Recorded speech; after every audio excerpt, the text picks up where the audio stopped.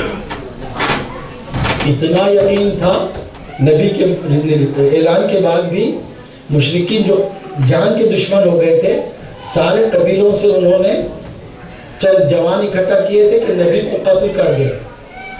اس planning میں بیٹھ کر کے نبی کی قتل کے پلاننگ کے اندر بھی ان میں سے کسی ایک نے بھی شک نہیں کیا۔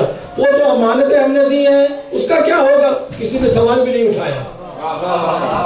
کیوں؟ تاریخ پڑھیے، کسی بھی تاریخ میں نہیں ہے کہ انہوں نے کہا ہو، ان میں سے کسی ایک نے کہا ہو کہ بدبختو مارنے چلے ہو، پہلے ان کی ساری امانتیں تو لے لو، پہلے امانتیں لے لو پھر مارو. نہیں، کسی نے نہیں کہا. کیوں؟ اسے کہ اسے سب کو یقین تھا کہ وہ ایسا امین ہے کہ اگر قتل بھی ہو جائے گا نا تو امانت ایسے کہ سپرد کرے گا کہ اس کی طرح وہ بھی امین ہو. وہ کسی خائن کے حوالے نہیں کرے گا، امانت اس کے حوالے کر کے جائے گا جو اس کی طرح امین ہو.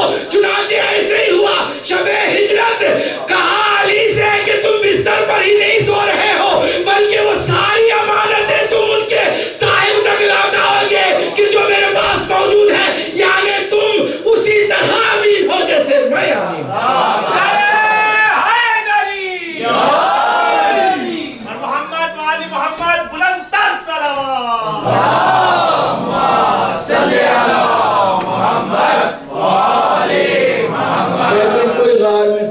کوئی بستر پہ تھا تو دونوں کی فضیلت ہے. ہم نے کہا فضیلت کسی کی بھی ہو، آپ سے ہم سمپل سوال کرتے ہیں، سکسیسر جانشین نائب کون ہوتا ہے؟ وہ ہوتا ہے جس کو پکڑ کے لے کے جا رہے ہیں، یا وہ ہوتا ہے جو اپنی جگہ پر؟ تو یوز کرو یار، قرآن کی آیتیں پڑھنے کی ضرورت نہیں تمہارے لیے، تمہیں حدیثوں کو سنا کر کے سمجھانے کی ضرورت نہیں ہے. تھوڑی سی عقل کہیں قرضے سے بھی لے لو نا، قرضے میں بھی لے لو تو اس عقل میں جو قرضے میں لیا ہے اس عقل میں بھی یہ بات سمجھ میں آ جاتی ہے کہ جانشین کون ہوتا ہے؟ جس کو ساتھ لے کے جائے یا جس کو چھوڑ کر اپنی جگہ پہ جائے. اور سارے کام بھی نبی کے حوالے کر کے جا رہے ہیں اور کہہ رہے ہیں کہ جب تک یہ سارے کام نپٹاؤ گے نہیں تم نہیں آؤ گے. جو ہر میدان میں آگے ہے 3 دن ہجرت کے اس رات کے بعد ان سے ملا ہے، جا کے پیچھے رہا ہے تاکہ نبوت کا کام نپٹا ہے. کہ جب نبی ایک معمولی سفر کو نکلتے ہیں، ایک شہر سے دوسرے شہر جاتے ہیں تو علی کو اپنا نائب بنا کے جا رہے ہیں، تو ہمیشہ کے لیے جانے والے سفر میں کہ کسی اور کو خلیفہ بنا کے جائیں گے.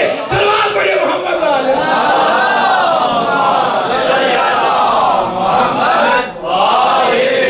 میں یہ کیوں عرض کر رہا ہوں کہ 5 صفات کو اجاگر کیا تاکہ آج ہم چاہیں نہ کہ دنیا میں کامیاب ہیں. پرابلم ساری اب یہ ہے کہ نبی کا کرنا پڑتا ہے کہ نبی کی نہیں سنتے. سیدھی بات ہے. علی کی بات کرتے علی کو مانتے ہیں کہ علی کی نہیں مانتے. سیدھی بات ہے. یہ ٹو بی آنیسٹ ہم بالکل اوپن بات کریں تو زیادہ بہتر ہے. لیکن لپٹی کہتے ہیں نا کہ بھائی وہ تھوڑا سا شوگر کوٹڈ جو ہے نا وہ گولی دے. میں کہتا ہوں وہ زمانہ چلا گیا کہ شوگر کوٹڈ دوں. اب صاف بتائیں گے تو سمجھ میں آئے گا، ورنہ ابھی بھی سمجھ نہیں آئے. 1400 سال سے شوگر کوٹڈ دوائیاں دے رہے کوئی اثر نہیں ہوا. ہم نے کبھی سیدھے منہ میں ڈال. چلنا میرے ساتھ، ہم عمل نہیں کر رہے. اگر سچائی کو اپنا لیں، امانت داری کو شروع کر دیں. 24 دور میں امانت داری کا کیا کانسیپٹ ہے؟ آپ کو مال دے کے جاتے ہیں کوئی نہیں. کیوں؟ اس لیے کہ بھائی بینک ہیں، لاکرز ہیں، آپ کو دیں گے، پتہ نہیں آپ کا کیا ہوگا. سیف جگہ وہ ہے، آپ کو پیسے تو نہیں دیں گے لیکن پھر بھی آپ امین کس طرح ہوں گے؟ 3 کاموں سے. نمبر 1، کسی نے آپ سے آ کے کہا یار میری یہ پرابلم ہے، پلیز کسی سے نہ کہنا. آپ نے کہا اچھی بات ہے، نہیں کرتے. سنا اس نے سنا لیا. وہ ادھر سے گیا نہیں، فون بنا. بیگم پتا ہے فلاں کا محشر ہو گیا. بیگم کو سنایا، پھر کچھ نہیں. اس نے پوچھا یار تم نے کیا کیا؟ سارا شہر ڈنڈورا پیٹ دیا. کیوں کیا؟ میں نے کسی سے، قسم لے لو میں نے کسی سے نہیں کہا. پھر کس سے کہا؟ بیگم سے. پھر چھپایا کس سے؟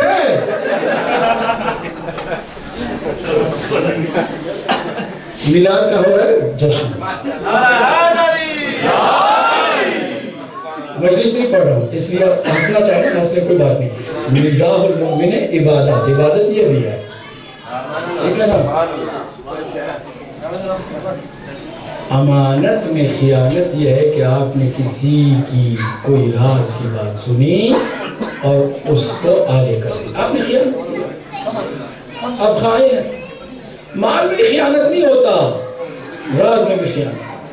اب ذرا میرے مولا کا سہارا لوں میں، میرے مولا نے خوبصورت بات بتائی، اس کو ہم پلے باندھ لیں۔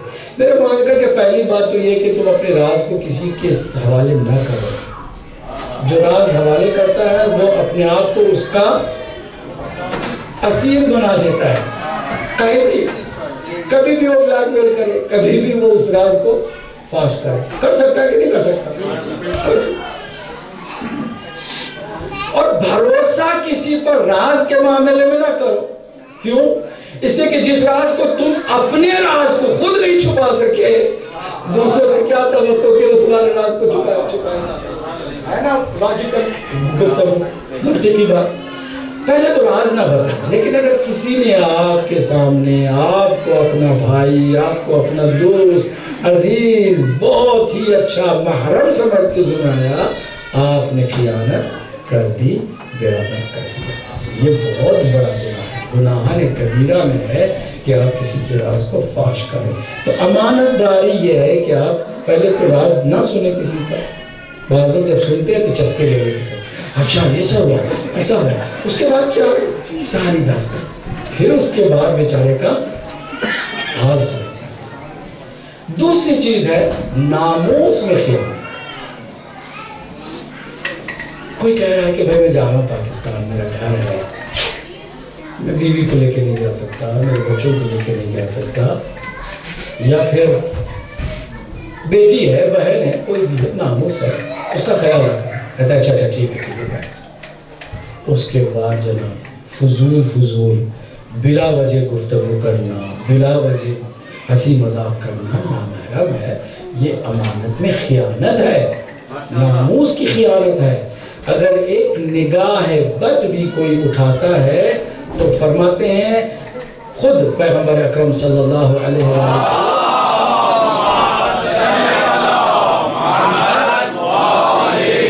کہ کسی نامحرم کی طرف کھانا تیار ہو گیا کیا؟ چلیے اس دن کو بھی چھوڑ کے تمام کرتے ہیں۔ اچھا چلے، اچھا اوئے ہوئے صلوات تو پڑھیے محمد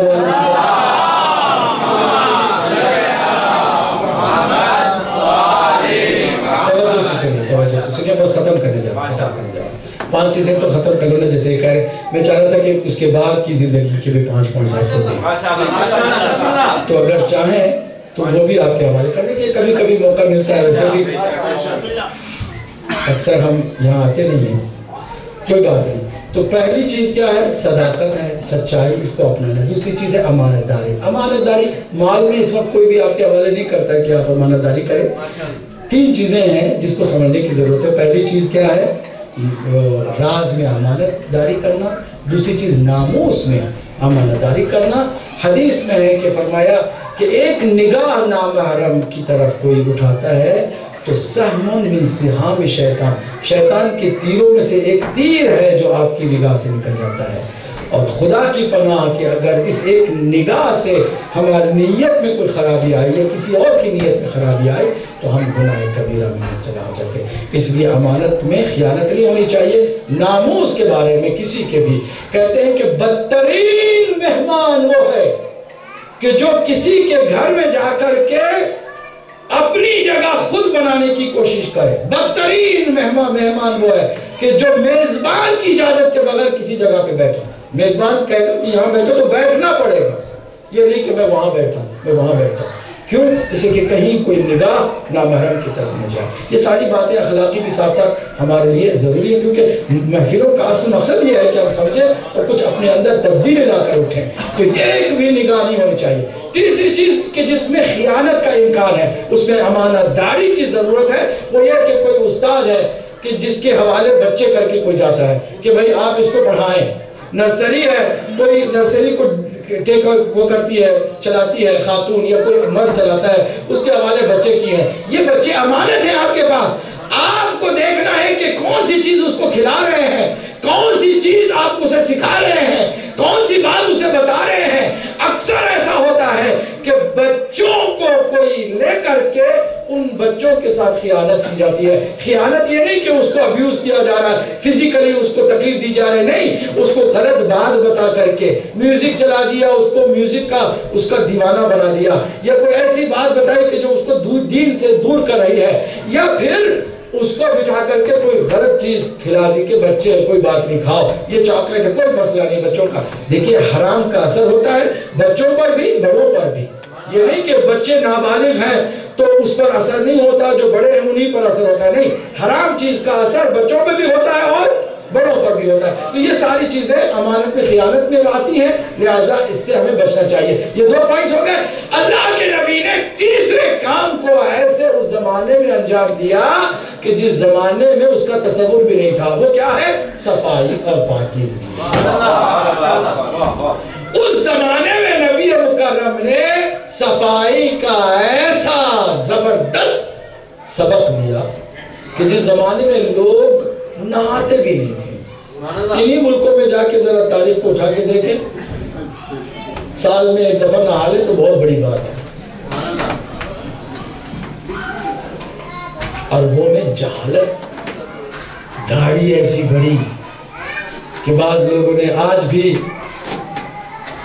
نہایت ہی دقیانوسی سوچ کے مطابق سنت کا نام دے دیا، نعوذ باللہ، کہ داڑھی اتنی بڑھاؤ کہ تمہارے لیے پرابلم ہی پرابلم ہو،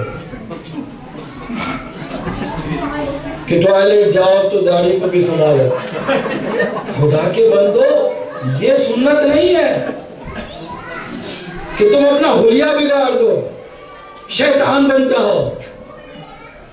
داڑھی چاہیے لیکن اس طرح نہیں کہ اتنی بڑھا لی ہے کہ جو بھی اس کا آ گئے ہیں، پتہ نہیں کیا کیا مصیبتیں اس کے ساتھ ہیں. نبی مکرم نے صفائی کو، پاکیزگی کو، نظافت کو زندہ کیا. اور میں کچھ عرصے پہلے جب امریکہ میں تھا تو ہیوسٹن میں ایک ڈینٹسٹ شیعہ ہیں، انہوں نے اپنی کلینک میں مجھے لے جا کر کے کتاب دکھائی، کہا کہ ڈینٹسٹ کی دنیا میں، ڈینٹل ورلڈ میں سب نے یہ بات مانی ہے کہ پوری دنیا میں سب سے پہلے دانتوں کی صفائی کو انٹروڈکشن کرانے والا مسلمانوں کا پیغمبر صلی اللہ علیہ وآلہ وسلم.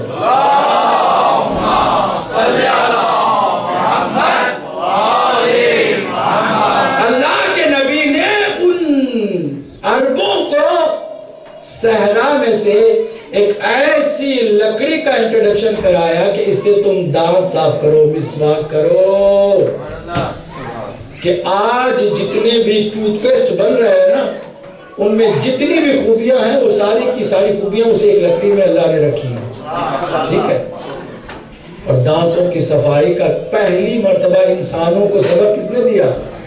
ہمارے پیغمبر اکرم صلی اللہ علیہ وسلم. حضور سے پہلے کسی کے دانت صاف نہیں ہوتے تھے. حضور کے بعد بھی کافی عرصے کے بعد یورپ میں دانت صاف کرنے کا کانسیپٹ پیدا ہوا. سوچئے، نظافت اور طہارت اور پاکیزگی کا یہ عالم، ایسا سبق. لباس سادہ ہوتا تھا لیکن بے داغ ہوتا تھا، بے دھپا ہوتا تھا، صاف ستھرا ہوتا تھا. اس حد تک صفائی میں آپ مشہور ہو گئے تھے کہ جب بھی کوئی کہتا محمد تو کہتے کون؟ وہی جو ہمیشہ صاف ستھرا رہتا ہے. ہم نے کیا کیا؟ اس کا الٹا کر دیا کہ کہیں گزرتے ہیں نا تو جب ایریا آتا ہے ایسا جہاں پر گندگی ہے، کہتے یہ مسلمانوں کا ہے. کتنی افسوس کی بات، گندگی کے ساتھ ہمیں جوڑ دیا گیا، جبکہ ہمارا تعلق کس سے ہے؟ صفائی سے. ویسے بھی ہم ناپاکوں کے ماننے والے ہی نہیں ہیں. ہم جتنوں کو مانتے وہ سب کے سب پاک ہیں.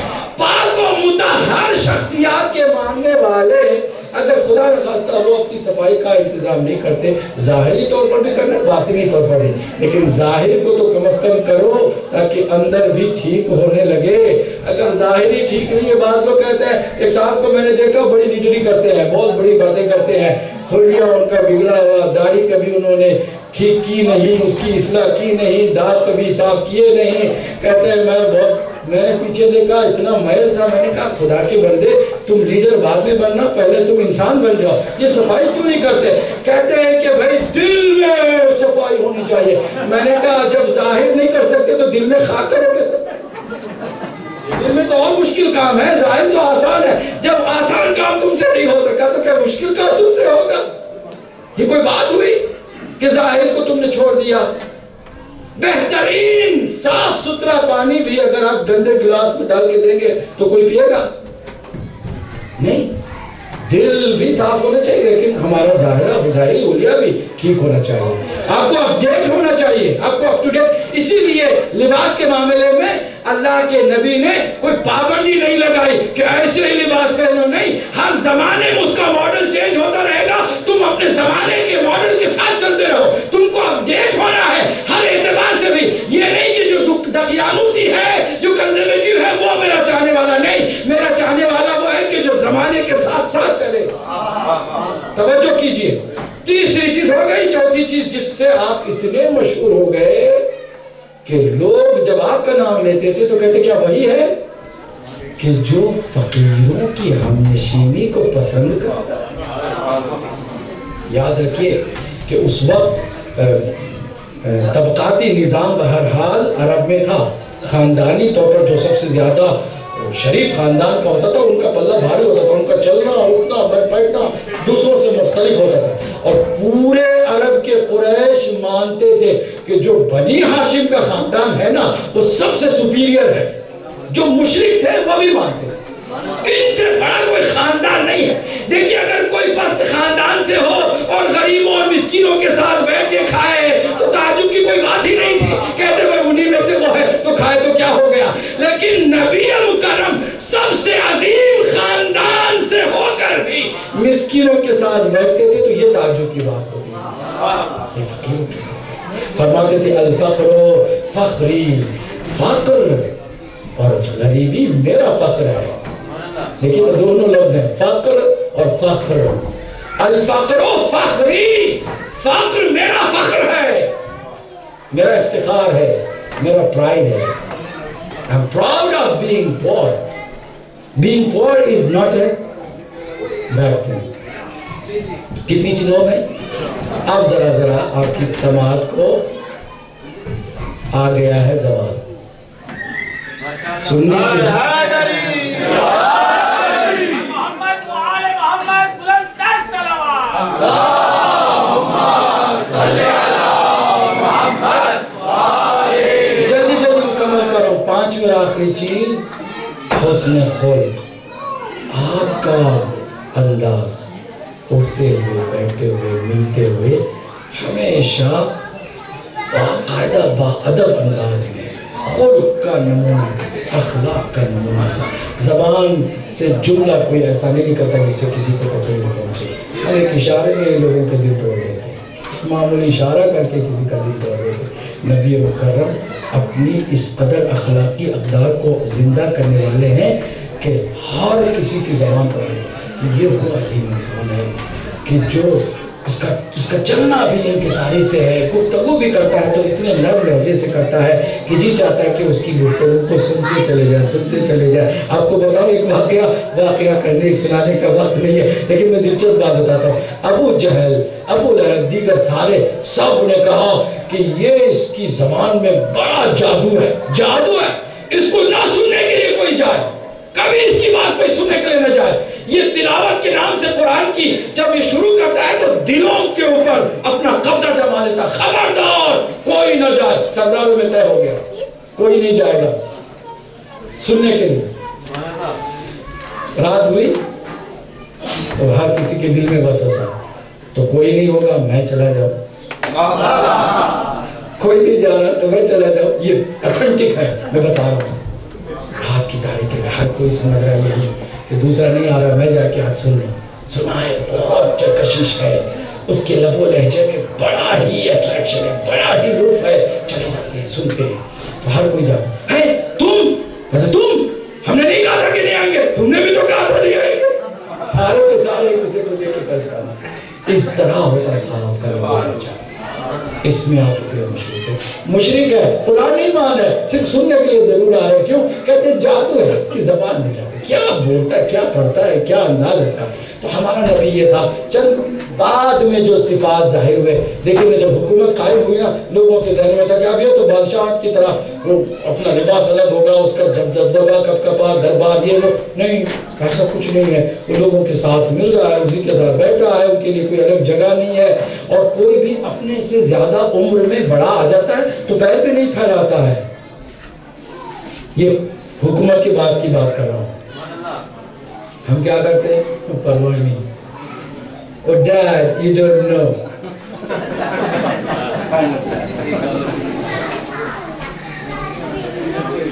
Your time is expired, Dad. Oh, you know better? Yes, I know. کیسے ہم آسانی کے ساتھ بزرگوں کو نیگلیکٹ کر دیں گے؟ لیکن اللہ کا نبی نہیں. بزرگ آ رہا ہے، بڑا آ رہا ہے، جاہل ہے، پھر بھی وہ آتا ہے تو اپنے پیر نہیں پھیلاتا. وہ آتا ہے تو کھڑے ہو جاتے ہیں. آپ کی سیرت میں چند باتیں سنا رہا ہوں، جلدی چھوٹی چھوٹی باتیں. ان میں سے پک کر لینا. اگر کوئی بھی آپ میں سے ایک بھی آدمی پک کر لے گا، میں کہوں گا نسیم بھائی آپ نے جو کچھ کیا نا محنت، اور آپ جو پریشان ہو رہے ہیں بار بار پہلو بدل رہے ہیں، آپ کی ساری یہ جو ہے نا کامیاب ہو جائے گی.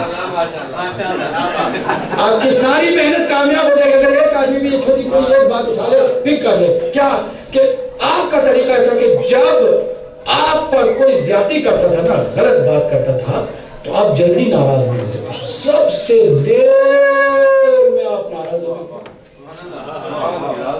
اور اگر کوئی بڑا سا بڑا گنہگار آ کے ایک دفعہ کہتے معاف کر دو، فوراً معاف کر دیتے. ہم کیا کرتے ہیں اس کا الٹا. ناراض ہونے میں تو منٹ نہیں لگاتے اور راضی ہونے میں سال لگا دیتے ہیں، بلکہ 10 سال لگا دیتے ہیں. وہ بیچارہ بار بار کہتے ہیں یار معاف کر دو، غلطی ہو گئی. نہیں، میں معاف نہیں کر رہا. تم نے جرأت کی، میں نے تمہیں بلایا تھا، یہاں سیٹل کیا تھا، تمہیں اتنی جرأت کہ تم میری بھی نہیں مجھے ہویا. کیا ہو گیا بیچارہ معافی مانگ رہا. نہیں، ہم الٹا کرتے. نبی کیا کرتے تھے؟ سب سے دیر میں ناراض ہوتے تھے اور فوراً راضی ہو جاتے. ہمیں ایسی ایک چیز کو اٹھا کے چاہیے. آج ہم اس محفل سے اٹھائے نا تو امام جعفر صادق کی روح بھی شاد ہوتی ہے.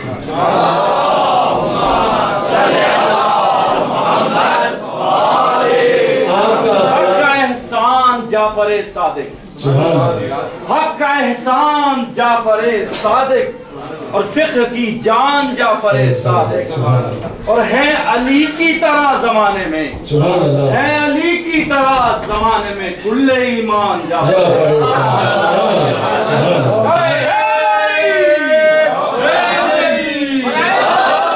آپ کو یقین دلاتا ہوں 5 نہیں بجاؤں گا انشاءاللہ. امام جعفر صادق علیہ السلام کا بھی اخلاق کچھ ایسے تھا نا، کیونکہ اسی اخلاق کا یہ وارث تھا، چھٹا وارث. آپ کا بہت قریبی شاگرد، بہت نزدیک، بہت کلوز شاگرد، صحابی. یہ صحابیوں کی حالت سننے. صحابی آپ کے ساتھ چل رہا تھا کہ اس کا غلام جو اس کا تھا وہ آنے میں دیر لگاتا ہے، تو جب وہ آتا ہے تو غصے میں کہتے کہاں رہ گیا تھا حرامزادے. اللہ کے اس بندے کی زبان سے لفظ نکلا. امام نے کہا رکو، کیا کہا تم نے؟ ابن رسول اللہ معذرت آپ کے سامنے میں نے گستاخی کر دی. میں نے غلام کو کہا وہ مسلمان نہیں ہے، کافر ہے. کہ کافر بھی ہو، کیا تم نے دیکھا کہ اس کی ماں نے خیانت کی ہے؟ تم نے یہ لفظ کیسے استعمال کیا؟ کہ مجھ سے غلطی ہو گئی، میں معافی چاہتا ہوں. اس سے نہیں، اس سے معافی مانگو. اب عرب کے زمانے میں غلام سے کوئی معافی مانگے؟ ہو سکتا ہے کوئی آقا غلام سے معافی مانگے؟ امام نے کہا اگر تم انسان بننا چاہتے تو تم معافی مانگو. غلام سے معافی مانگنے پہ اسے مجبور کیا، اور ساتھ ہی یہ کہا کہ ہادہ فراق بینی و بینک. کم سے کم تمہیں سزا میں نہیں دے رہا، کم سے کم اس کا اثر ظاہر ہوتا ہے، اور وہ یہ کہ اب تم میرے ساتھی نہیں ہو سکتے ہو. آج کے بعد سے میرا تمہارے ساتھ کوئی تعلق نہیں ہے. گر گراتا ہے، قدموں پہ گرتا ہے، میں نے معاف کر دیا، تمہاری شفاعت کو بھی میں یقینی بناتا ہوں، تمہارے سارے گناہ معاف۔ لیکن ہم جیسے پاکوں کے ساتھ وہ آدمی چل نہیں سکتا کہ جس کی زبان سے ایسا لفظ نکلتا ہے۔ اب آپ اندازہ لگا لیں ہماری کیا پوزیشن ہے۔ ہم دعا کرتے ہیں، ہاتھوں کو اٹھائیں اور اس دعا کے ساتھ انشاءاللہ گفتگو کو تمام کرتے ہیں۔ پروردگار ہم کو صحیح معنوں میں محمد مصطفیٰ صلی اللہ علیہ وآلہ وسلم اور آپ کے خاندان مطہر کی سنت و سیرت پر عمل کرنے کی توفیق عطا فرمائے۔ الہی اس میلاد کے ثواب کو اہتمام کرنے والے، انتظام کرنے والے، سننے والے، پڑھنے والے، جتنے بھی شریک ہیں خواتین اور جتنے بھی شریک ہیں ہمارے جتنے بھی مومنین مومنات، پروردگار ان سب کی توفیقات میں اضافہ فرما، ان کی کوششوں کا اپنی بارگاہ میں قبول فرما، جتنے بیمار ہیں ان کو شفا کامل و عاجل عطا فرما، الہی جتنے پریشان حال ان کی پریشانی کو دور فرما، الہی جو مشکلات میں پروردگار ان کی مشکلات کو آسان فرما، الہی ہمارے کردار کو سنوارنے کی ہمیں توفیق عطا فرما، الہی ہماری زبانوں کو، ہمارے کردار کو، ہمارے اعمال کو بہتر بنانے کی توفیق عطا فرما۔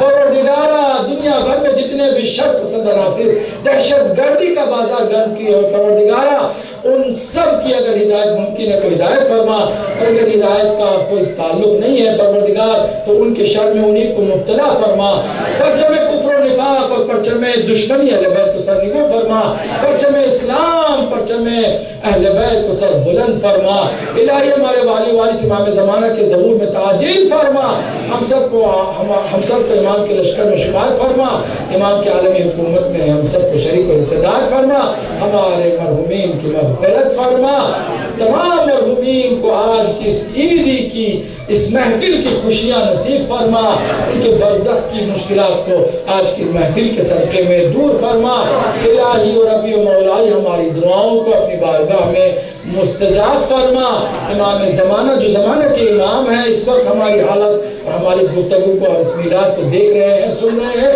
ان کی خوشنودی اور شادمانی کے لیے اور انہیں ہدیہ تبلیغ و تہنیت پیش کرنے کے لیے 3 دفعہ نہیں 5 مرتبہ بلند صلوات پڑھیے محمد اور آل محمد۔ محمد